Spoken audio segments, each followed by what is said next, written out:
आप सभी का स्वागत है मित्रों। इस 78वें एपिसोड में हम कुछ बिंदुओं पर चर्चा करेंगे। इनमें से मुख्य रूप से रोगों के बचाव और रोगाणुओं के नष्ट करने के बारे में है। इससे पहले आइए हम एक नए सद्वाक्य से इस एपिसोड की शुरुआत करते हैं। दिखावा करते हैं पर इसके पीछे उनका स्वार्थ होता है। दिखावा करते हैं पर इसके पीछे उनका स्वार्थ होता है। अक्सर हमें मतलबी लोगों पर ही विश्वास होता है। अक्सर हमें मतलबी लोगों पर ही विश्वास होता है। कभी किसी और से उम्मीद रखना नहीं, कभी किसी और से उम्मीद रखना नहीं, क्योंकि खुद पर भरोसा रखने वालों का ही सुनहरा इतिहास होता है। क्योंकि खुद पर भरोसा रखने वालों का ही सुनहरा इतिहास होता है। मित्रों, आप सुन रहे हैं बेसिक साइंस लर्निंग और हम बात कर रहे हैं विज्ञान के कक्षा 7 के इकाई 13 भोजन स्वास्थ्य एवं रोग के बारे में। मित्रों, आज इसके अंतिम भाग 10 में हम कुछ बिंदुओं पर चर्चा करेंगे।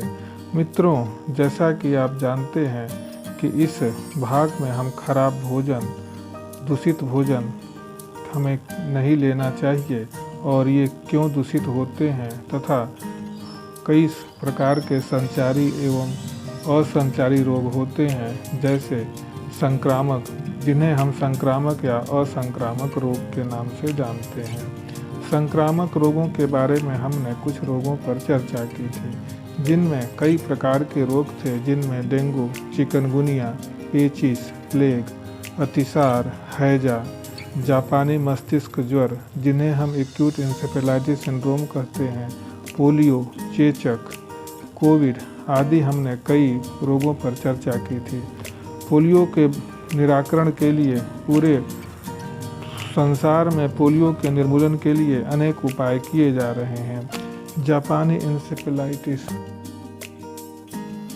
जिन्हें हम एक्यूट इंसेफेलाइटिस सिंड्रोम के नाम से जानते हैं, जिन्हें हम क्षेत्रीय भाषाओं में लोग इन्हें चमकी बुखार के भी नाम से जानते हैं। यह एक मच्छर द्वारा फैलने वाला रोग है। इसमें तेज बुखार होता है, दिमाग पर बुखार चढ़ जाता है। डेंगू के भी ऐसे कई लक्षण होते हैं जो मच्छर द्वारा उत्पन्न होते हैं, अर्थात डेंगू बीमारी भी मच्छर द्वारा ही उत्पन्न होती है। प्लेग एक मुख्य बीमारी है जो कभी कभी महामारी का रूप धारण कर लेती है। पिछले कई शताब्दियों में इन्होंने महामारी का रूप धारण कर लिया था। यह भी एक प्रकार का जीवाणु जनित रोग है जो पिस्सुओं द्वारा फैलता है, जो नाली में पलने वाले चूहों में होता है। हैजा के बारे में भी हमने बताया कि यह दूषित जल के माध्यम से फैलता है। चमकी बुखार के बारे में हमने बताया था, जिसे हम जापानी मस्तिष्क ज्वर के नाम से जानते हैं। इस प्रकार हम कई प्रकार की बीमारियों के बारे में हम बात कर चुके हैं। तो इसके कई प्रकार के लक्षण हैं और हमने यह भी बताया कि इनसे हम किस प्रकार से बचाव कर सकते हैं जिससे हम इस रोग से ग्रसित न हो। सबसे महत्वपूर्ण जो अभी है वह कोरोना बीमारी है। उसके लिए हमें क्या करना चाहिए, इसके बारे में हमने चर्चा की थी। हमने यह भी बताया था कि शरीर में प्रवेश के लिए कोरोना 3 प्रकार से प्रवेश करता है, हाथ द्वारा, नाक द्वारा, मुंह द्वारा या फिर ये शौचालय में मल द्वारा। तो मित्रों, ये इन सब बीमारियों के बारे में हमने चर्चा की। आज हम यह चर्चा करेंगे कि रोगाणुओं को नष्ट करने की प्रक्रिया हम किस प्रकार करते हैं। संक्रामक रोगों से बचाव का सर्वोत्तम उपाय है संबंधित रोगाणुओं को नष्ट करना। रोगाणुओं को नष्ट करने की प्रक्रिया को हम निःसंक्रमण कहते हैं। निःसंक्रमण में प्रयुक्त पदार्थों को निःसंक्रमण पदार्थ कहते हैं, अर्थात जो पदार्थ हम रोगाणुओं को नष्ट करने में प्रयोग में लाते हैं उन्हें हम निःसंक्रमण पदार्थ कहते हैं। इनमें कई प्रकार के रसायन आते हैं जो रोगाणुओं को नष्ट करने के काम में आते हैं, जिनमें मुख्य रूप से पहला फिनाइल है, कार्बोलिक एसिड, चूना और कई प्रकार के DDT, क्लोरीन आदि ऐसे कई रसायन हैं जिनका प्रयोग हम निसंक्रमण में करते हैं। इसके अतिरिक्त हम अन्य कई रसायनों का प्रयोग करते हैं जिनका हम रोगाणुओं को नष्ट करने में इसका प्रयोग किया जाता है। अब DDT का प्रयोग धीरे धीरे बंद हो रहा है क्योंकि यह पर्यावरण को काफ़ी नुकसान पहुंचा रहा है। इससे कई प्रकार के जो हमारे परिवेश में पलने वाले जीव हैं, इससे DDT से बहुत अधिक नुकसान है, तो इसलिए हम इसका प्रयोग बंद कर दिए। इसके अतिरिक्त कुछ सामान्य विधियों जैसे जलाना, वाष्प या भाप, सूखी गर्म हवा, उबालना द्वारा रोगाणुओं को नष्ट किया जाता है।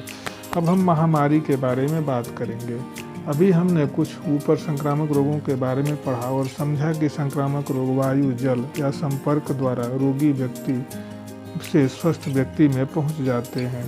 अब जरा हम सोचें कि यदि संक्रामक रोग से पीड़ित व्यक्ति अपने शहर से किसी दूसरे शहर या दूसरे देश में चला जाए, यदि रोगी व्यक्ति एक क्षेत्र से दूसरे क्षेत्र में जाता है तो वह अपने साथ रोगाणुओं को भी ले जाता है, जो वायु, जल, भोजन या जनसंपर्क के माध्यम से स्वस्थ व्यक्तियों में पहुंच जाते हैं। इस प्रकार इस तरह से संक्रामक रोग का प्रसार क्षेत्र बढ़ता रहता है। यदि समय रहते बचाव के उपाय नहीं किए जाते हैं तो स्थिति अत्यंत भयावह रूप ले लेती है। ऐसी स्थिति में हम उसको बचाव का उपाय करना चाहिए।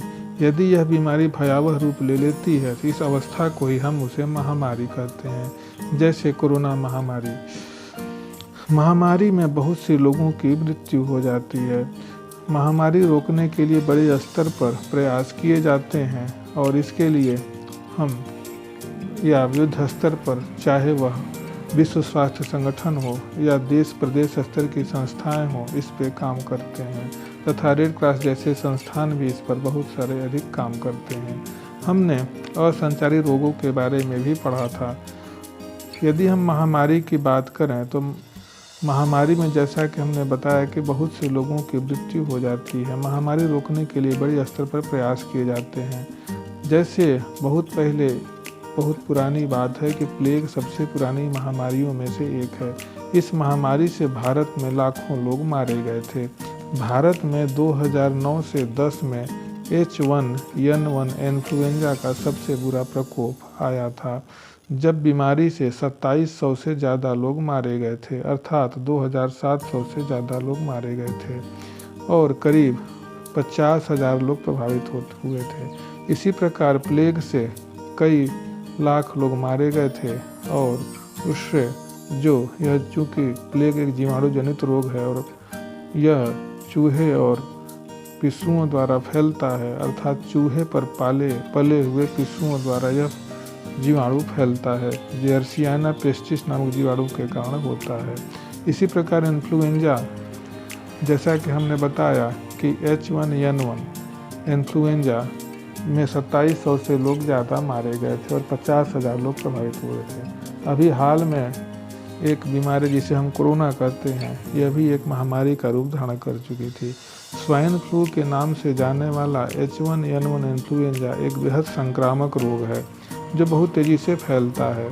सन 2009 में विश्व स्वास्थ्य संगठन ने इसे महामारी घोषित किया था। कोविड-19 जैसा कि हमने बताया कि यह एक विषाणु जनित रोग है।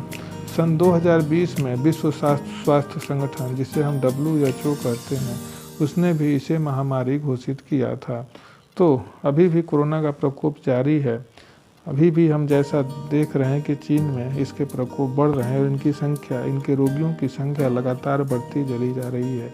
इसलिए हमें इसके बचाव के लिए हमेशा तत्पर रहना चाहिए। इसलिए आप हमेशा मास्क का प्रयोग करें, हमेशा हाथ धुलते रहें, अर्थात हाथ धुलने के लिए सैनिटाइजर का प्रयोग अवश्य करें। इसके बाद भी अपने आस-पास के रहने वाले लोगों को जागरूक करें। तो मित्रों, आज के इसी भाग के साथ यही पाठ खत्म होता है। अब अगले पाठ में हम फिर मिलेंगे। धन्यवाद।